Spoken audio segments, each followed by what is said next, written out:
Okay, Lalo. What is the first topic you would like to tackle with this? What's the first topic you want to discuss? I want to give a little bit more elaboration on the crowning process first and talk about that major initiation.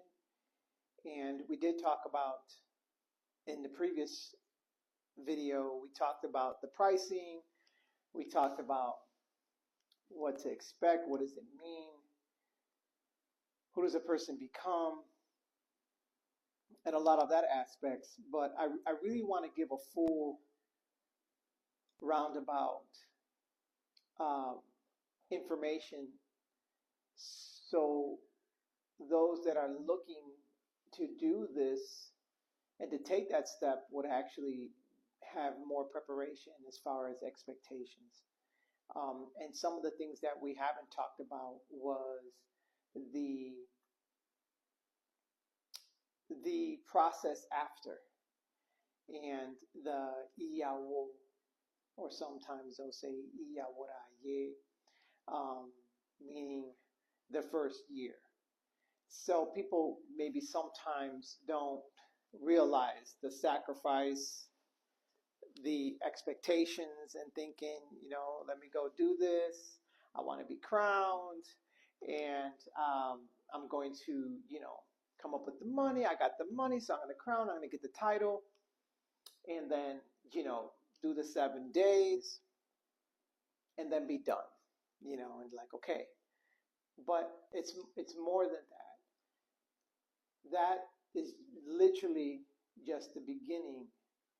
And there's a whole nother phase to this crowning that people need to adhere to. People need to respect this process, and people need to really understand that there's a whole another aspect to the crowning that is integral to the 7 days. It's not just the 7 days. The crowning process is literally, they can say, well, how long does it take to crown? Well, honestly, it's a year. It's a year and 7 days. Then you've gone through the whole process. Can you do it in 7 days and then be done and not do anything again? Would you still be crowned? Yes, but to get the full aspect, to do the full process, what is expected you do? How long does it take to crown? And how long should I expect? Well, honestly, it's a year and 7 days. This is the type of process and expectations.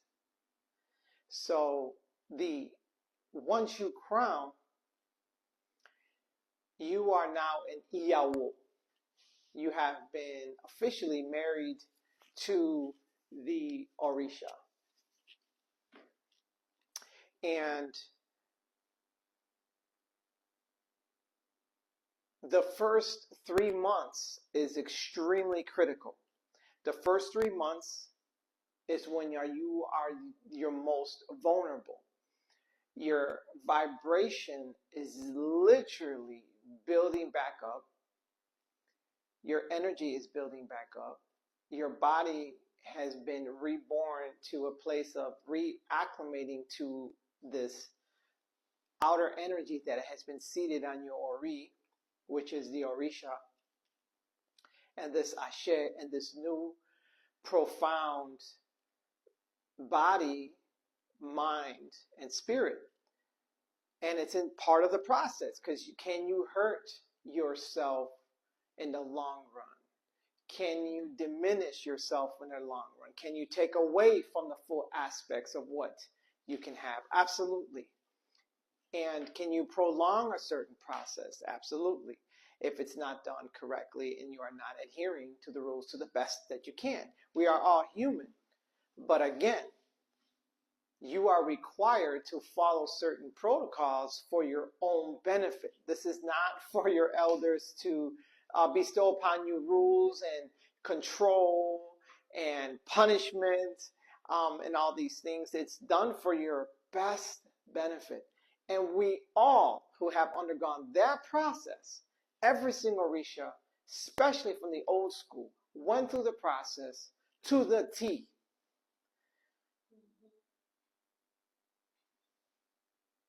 When you are not supposed to be out after sundown, you follow it to the T to your abilities. And I'm going to explain on that. But you're supposed to be in on the sundown for the first year. First, let's talk about the first 3 months. The first 3 months are critical. You're eating on the floor on your mat. You cannot look in the mirror. Okay. Makeup, shaving of the legs, certain things that you like to do or need to do or would like to do as far as your bodily functions and things that you take care of. But in the first 3 months, it's critical. And after the first 3 months, there is a process or a step that your godparent who has initiated you or elected to do for you will lift you up off to the floor and present the mirror to you and lift your Orishas off the floor because they're also sitting on the floor. And you can look in the mirror and you can kind of like be a little bit more acclimated to some normalcy. But it's critical. You shouldn't be in the restaurants. It's only 3 months out of your life. And it's like a lot of times, we may get a few people here and there. Well, I forgot, can we eat dinner? We stopped at the restaurant, or, you have to make the accommodations. You have to be prepared. You have to be ready. This is a no, not when you can, all the time. The only time that you should break those protocols is if it's for your livelihood. If your job depends upon it. If your job requires you to travel and you have to wear out clothes that are not white and you have to maybe eat at the dinner table for a business lunch, the Orishas are here to uplift you. And they're here to make your life better, not to make it worse. They are exceptions for that. If you got a uniform that you need to wear for work, we understand and the Orishas understand. If there's a certain business attire or clothes that you are expected to wear for a bank and you need to wear colored clothes and suits, great, but do you have to wear black? Do you have to wear it all day because you went to work? No, as soon as you get home, you change. Oh, I stopped after work to go pick up a bite to eat. I stopped at my friend's house to go this. It was 7 o'clock. No, you have been given exceptions already, so you need to follow to the T. So on days like it's a weekend or you're not working, you're eating on the floor and you're wearing white. And if you got to go to a baby shower and if you have to go out to a birthday party and you have to be out in a luncheon and it's November and you want to that's not acceptable. I'm sorry. You have to make the sacrifice. And if you are too embarrassed, no judgment. I get it. And if you're not in a place to say, I'm going to show up all white, because the other part of being a Iyawo is you cover your head. You have a head wrap and you have your head covered. You're wearing all white. Most of the time you're wearing your stockings, your skirt, your shawl, all white, covered up. Your skirt, your stockings, your shawl, your shoes, and your head wrap, cotton in your head, and your arms and your shoulders are covered in your arms. If you're a Iyawo. And if you don't want to show up like that at a party or a birthday party or your whatever, then don't go. It's not like, well, I made exceptions. No, okay. I came from work, that's why I showed up like, no. So there's certain things that are expected of you. When it comes to exceptions to the rule, we are okay with that. We're okay with work. We're okay with intimacy with your live-in partner and or your boyfriend, your husband and wife, that we understand. We are not here to ruin relationships. You are in a monogamous, committed relationship, but this is not for you to be like, oh, I'm seeing a few people, I'm dating, I went on a date. This is not acceptable. I'm sorry. But for those who have relationships and those who are in a relationship, those who are especially married, you don't have to adhere to those rules as far as no intimacy especially the hugging and the touching. You know, if you want to hug your child, you can do that. You want to hug your mother, you can do that. Okay, these are things that we consider okay.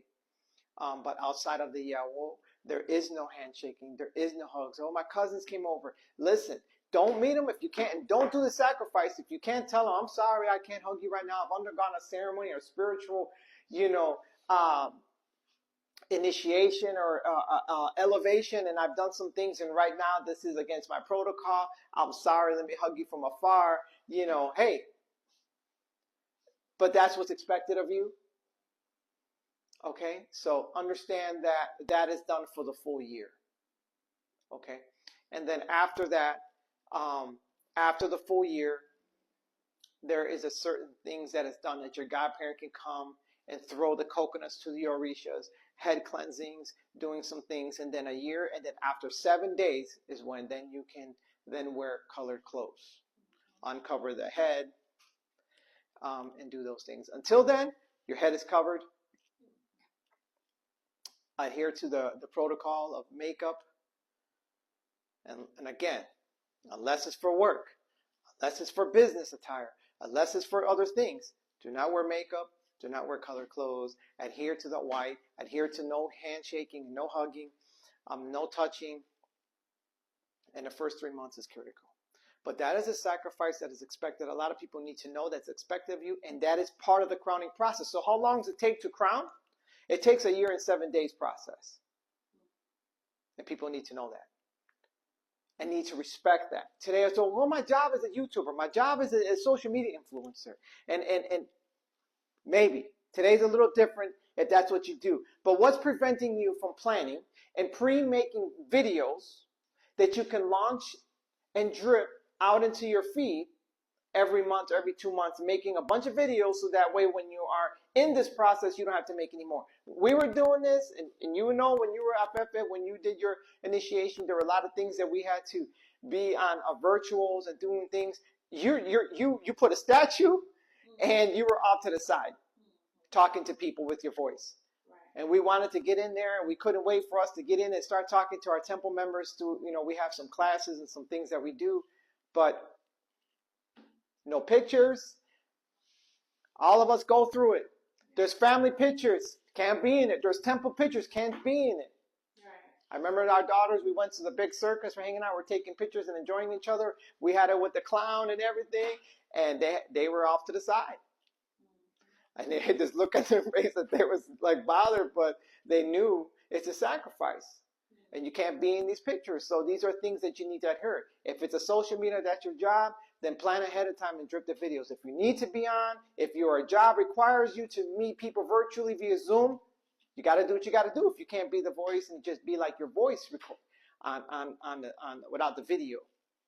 So again, you use your own judgment of what you can do in your own discernment. If you can make those adjustments, that's fine. And if you can, it's for your work, that's fine.